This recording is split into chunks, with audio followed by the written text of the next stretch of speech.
কালকে ভিডিওতে আপনাদের বলেছিলাম পুরনো গোষ্ঠ মন্দিরটা দেখাবো। এটা সেই পুরনো গোষ্ঠ মন্দির। দাদা বৌদি ওইখানে প্রণাম করলো, তারপর সকলে মিলে লঞ্চ ঘাটে চলে এলাম। কাল যখন এই ঘাটে নেমেছিলাম একদম শুনশান ছিল। আজ দেখুন কত লঞ্চ রয়েছে এখানে। আমরা সকলে মিলে লঞ্চে উঠে পড়লাম। আজকে দেখুন কেবিন ভর্তি। কালকে দেখাচ্ছিলাম সকলে উপরে ছিল, আজকে সবাই কেবিনেই বসে আছে, উপরটা একদম খালি। আমরা বাবা আমাদের পুরনো জায়গায় ফিরে এসেছি। কেন বলুন তো, রাতে তো সবাই ঠিক করে ঘুমোয়নি, তাই এখন কেবিনে সকলে ঘুমোবে। তাছাড়া আজ খুব ঠান্ডা বাতাস দিচ্ছে, প্রচন্ড হাওয়া। এই ট্রিপটা সব থেকে এনজয় করছে আমাদের সৌরভ, কারণ ওর তো ফার্স্ট টাইম এরকম এক্সপিরিয়েন্স।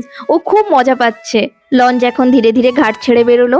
দেখুন ঘাটের কাছে পরপর চড়া পড়ে যাচ্ছে, তাই ড্রেজার দিয়ে ঘাটের পাশের বালিগুলো তোলার চেষ্টা হচ্ছে। চড়া যদি পড়ে যায় তাহলে বড় বড় লঞ্চ স্টিমার এখানে নোঙ্গর করা আর সম্ভব হবে না। কাল যখন লঞ্চ ছেড়েছিল তখন ছিল পুরো ভাটা, আর আজ যখন ছেড়েছে ভরা জোয়ার। দেখতে পাচ্ছেন নদী কি উত্তাল আর কি বাতাস দিচ্ছে।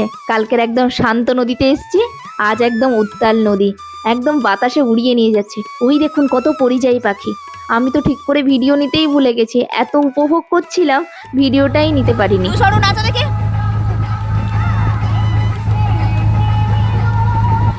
তুমি কি করো দাদা?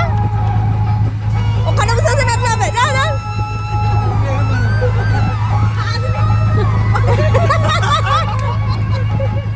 দেখলেন তো ওনাদের নাচ।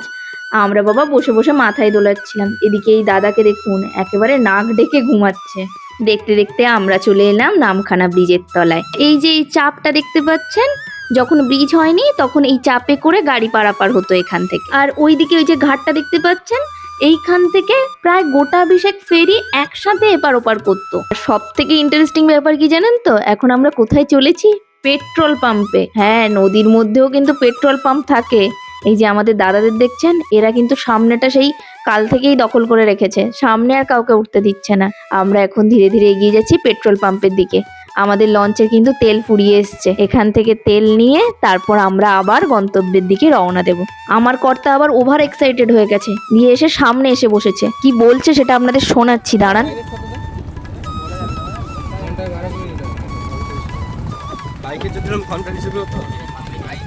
মাইলেজটা শুনে নিয়ে আমাকে কি বলছেন জানেন তো, আমার যদি এরকম একটা লঞ্চ থাকতো, সে নাকি লঞ্চ চালিয়ে গোটা দুনিয়া ঘুরে বেড়াতো। এরকম লোক নিয়ে আমি সংসার করি, ভাবতে পারছেন? দেখতে দেখতে আমরা সপ্তমুখী নদীতে পড়ে গেছি।